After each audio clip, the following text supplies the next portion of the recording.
राज्याचे मुख्यमंत्री देवेंद्र फडणवीस यांनी नांदगाव पेठ एमआयडीसीतील परिसरात 114 एकर जागेत जागतिक दर्जाचा आयटी पार्क उभारण्याची अधिकृत घोषणा केली आहे। या निर्णयामुळे अमरावती आणि संपूर्ण विदर्भ औद्योगिक व तांत्रिक नकाशावर ठळकपणे पुढे येणार आहे। गेल्या अनेक वर्षांपासून अमरावतीचे युवक रोजगाराच्या संधींसाठी संघर्ष करत होते। आज त्या संघर्षाला यश मिळालं आहे। हा आयटी पार्क केवळ इमारतींचा समूह नसून पूर्ण विकसित, आधुनिक आणि जागतिक दर्जाची माहिती तंत्रज्ञान परिसंस्था असणार आहे।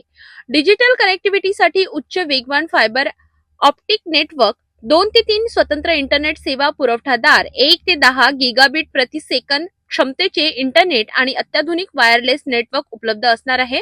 वीज पुरवठ्यासाठी स्वतंत्र 34x66 केव्ही उपकेंद्र, अखंड वीज पुरवठा यंत्रणा, अतिरिक्त जनरेटर बॅकअप आणि सौर व हरित ऊर्जेचा वापर केला जाणार आहे। माहिती संचयन व मेघ संगणकासाठी दुसऱ्या व तिसऱ्या स्तरावरील लघु डेटा सेंटर, सुरक्षित सर्व्हर रूम्स, क्लाउड सेवांशी थेट संपर्क आणि आपत्ती पुनर्व्याप्ती व व्यवसाय सातत्य नियोजनासाठी सुविधा असेल।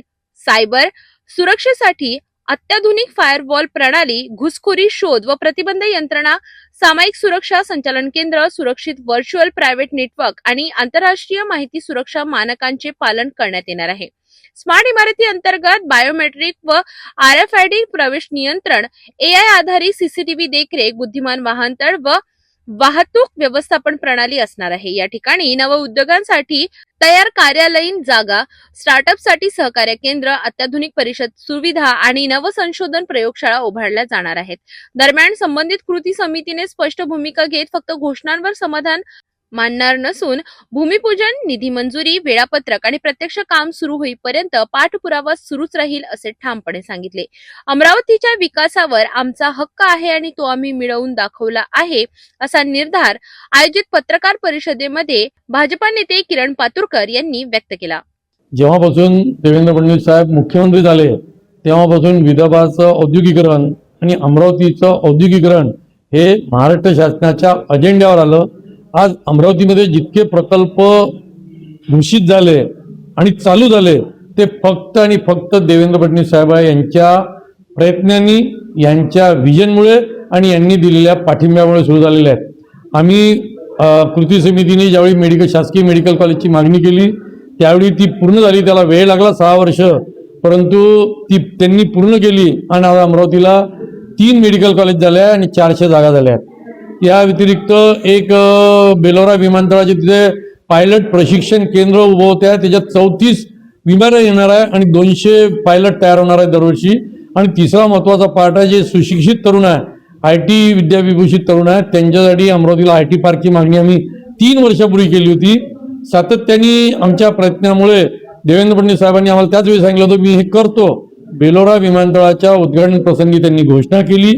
22 डिसेंबर 2025ला सेक्रेटरी साहेबांनी उद्योग पत्र पाठवलं आणि ॲडिशनल अमरावतीमध्ये 140 एकरवर आता आयटी पार्क तयार होत आहे। विस्तृत, मोठा आणि चांगला आयटी पार्क तयार होत आहे। सोबतच आमची अशी मागणी आहे की आम्ही त्यांना वडगाव मावरे अमरावती शहरामध्ये एक 10 हेक्टर जागा सूचित केली होती।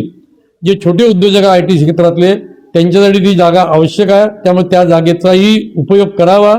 तिथे छोट्या लोकांसाठी आयटी पार्क तयार करावा आणि मोठ्या कंपन्यांसाठी नांदगाव पेठमध्ये तयार करावा अशी आम्ही शासनाला विनंती करतोय। पुन्हा एकदा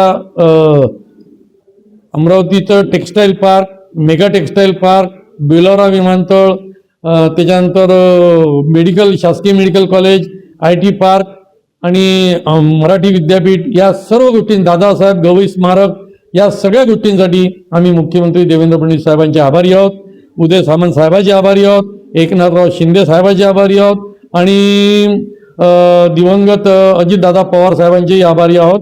याशिवाय अमरावतीच्या ज्या लोकप्रतिनिधींनी आम्हाला मदत केली त्या सर्वांचे आम्ही आभारी आहोत आणि आम्हाला या सगळ्या आंदोलनामध्ये अमरावतीच्या जनतेने जो सहभाग दिला, मदत केली, सहकार्य केलं, 1 लाख सह्या गोळा करण्यासाठी मदत केली, त्या सर्वांना मनपूर्वक आम्ही धन्यवाद देतो। आम्ही इथे थांबणार नाही, पार्क घोषित झाल्यावरही इथे कंपन्या यावेत यासाठी प्रयत्न करणार आहोत।